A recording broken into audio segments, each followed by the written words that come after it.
નમસ્કાર વિદ્યાર્થી મિત્રો, શારદા સંકુલ સ્વામી વિવેકાનંદ વિદ્યાલય આપનું હાર્દિક સ્વાગત કરે છે. મારું નામ મકવાણા હિતલ, ધોરણ 7, વિષય હિન્દી. કાવ્ય 2, તબ યાદ તુમ્હારી આતી હૈ. કાવ્ય 2, तब याद तुम्हारी आती है. जब बहुत सुबह चिड़िया उठकर कुछ गीत खुशी के गाती है, कलियां दरवाजे खोल खोल जब दुनिया पर मुस्काती है, खुशबू की लहरें जब घर से બહાર આ દોડ લગાતી है. મિત્રો, આપણે જોઈએ છે કે સવારમાં જે પ્રકૃતિનું દ્રશ્ય હોય છે એ ખૂબ જ એટલું સુંદર અને એટલું આહલાદક હોય છે કે જેને જોઈને જ આપણું મન શાંત થઈ જતું હોય છે. એવી જ રીતે અહીંયા એક પ્રકૃતિની વાત કરવામાં આવી છે. તો અહીંયા શું કહે છે કે જબ બહુત સુબહ ચિડિયા ઉઠકર કુછ ગીત ખુશી કે ગાતી હૈ. એટલે કે સવારમાં જ્યારે જે પક્ષીઓ છે, જે પક્ષીઓનો કલરવ છે, એ અવાજમાં આપણને એવું લાગે છે કે કંઈક ખુશીના ગીતો ગાઈ રહી છે. કલિયા દરવાજે ખોલ ખોલ જબ દુનિયા પર મુસ્કાતી હૈ. જે ફૂલો છે એ ફૂલો કળીમાંથી જ્યારે ફૂલ બને છે ત્યારે એવું લાગે છે કે એ દુનિયા પર હસતી હોય છે કે એમને આજે પ્રકૃતિના આ સૌંદર્યને માણવાનું મળ્યું છે. खुशबू की लहरें जब घर से બહાર આ દોડ લગાતી હૈ.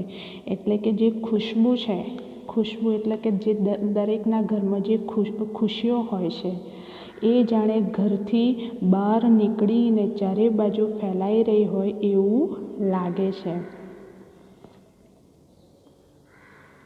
હે જગ કે સૃજનહાર પ્રભુ તબ યાદ તુમ્હારી આતી હૈ. તો શું કહે છે કે જેણે આ સૃષ્ટિની રચના કરી છે એ ભગવાનને આ પ્રકૃતિનું સૌંદર્ય જોઈને તમારી યાદ આવી રહી છે.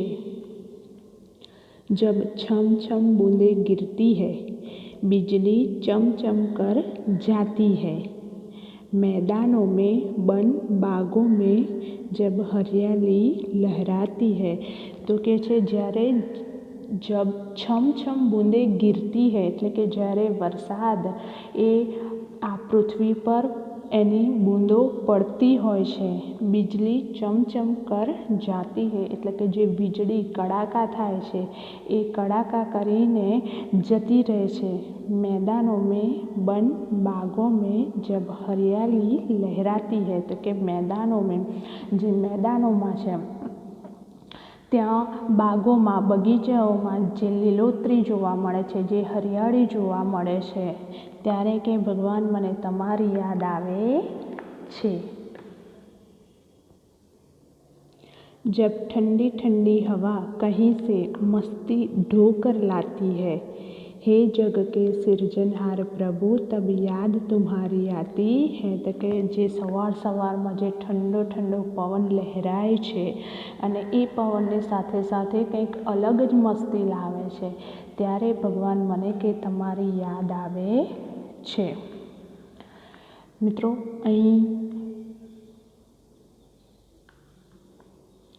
કેટલાક શબ્દોના અર્થ આપેલા છે.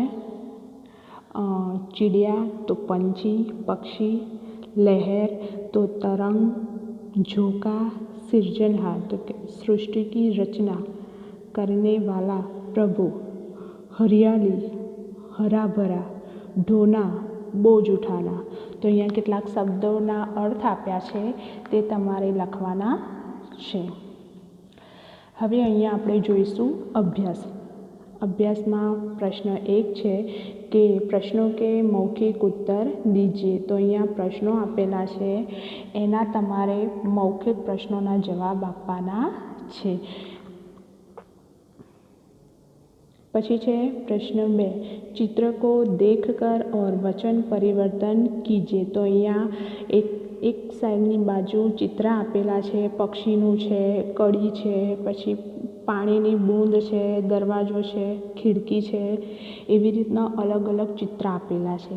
એક તરફ ચિત્ર એકવચનમાં છે અને બીજી તરફ ચિત્ર બહુવચનમાં છે. તો તમારે એકવચનમાં આપેલા હોય તો બહુવચનમાં લખવાના છે અને બહુવચનમાં આપેલા હોય તો એકવચનમાં ચિત્રના નામ લખવાના છે. शब्दों को उचित क्रम में रखकर अर्थपूर्ण वाक्य बनाइए. तो અહીંયા ચિત્રમાં અલગ અલગ શબ્દો લખેલા છે. એ શબ્દો તમારે ભેગા કરીને એના વાક્ય બનાવવાના છે. એકમાં છે તે પાણીની જે બૂંદો ગીરતી છે એનું ચિત્ર છે. બીજું છે એક ફૂલનું ચિત્ર છે, તેના અલગ અલગ પાનમાં શબ્દો લખેલા છે. અને ત્રીજું ચિત્ર છે વાદળનું, એમાં પણ અલગ અલગ શબ્દો લખેલા છે જેનું તમારે વાક્ય બનાવવાનું છે. प्रश्न 5. नीचे दिए गए शब्द के अर्थ शब्दकोश से ढूंढकर तेजी से कौन बता सकता है? तो અહીંયા શબ્દો આપેલા છે તેને શોધીને આપણે લખવાના છે.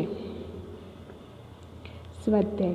प्रश्न 1. प्रश्नों के उत्तर लिखे. प्रश्नों આપેલા છે એના જવાબ લખવાના છે. प्रश्न 2. निम्नलिखित काव्य पंक्तियों का भावार्थ लिखिए. જે આપણે કવિતા સમજી, જે કવિતાનો ભાવાર્થ સમજો એ કાવ્યની પંક્તિઓ અહીંયા આપેલી છે જેનો ભાવાર્થ તમારે લખવાનો છે. प्रश्न 3. उदाहरण के अनुसार निम्नलिखित शब्दों के समानार्थी शब्द कोष्टक में से ढूंढकर वाक्य में प्रयोग कीजिए. तो અહીંયા કેટલાક શબ્દો આપેલા છે. સમાનાર્થી શબ્દની સામે એનો બીજો શબ્દ લખીને તમારે વાક્ય બનાવવાનું છે. જેમ કે સુબહ, તો પ્રાતઃકાલ. પછી વાક્ય બનાવવાનું છે કે પ્રાતઃકાલ દેવાલય में पूजा होती है. એમ તમારે કોષ્ટકમાંથી સમાનાર્થી શબ્દ શોધીને એનું વાક્ય બનાવવાનું છે. प्रश्न 4. इन यात्रियों को शब्दकोश के क्रम के आधार पर अपने अपने डिब्बे में बिठाइए. डिब्बाની અંદર નામ લખેલા છે. એ નામની સામે જે બાળકો દોરેલા છે, જે ચિત્ર દોરેલા છે તે એ જ ક્રમના નામ સાથે ગોઠવીને એ ડબ્બામાં બેસાડવાના છે.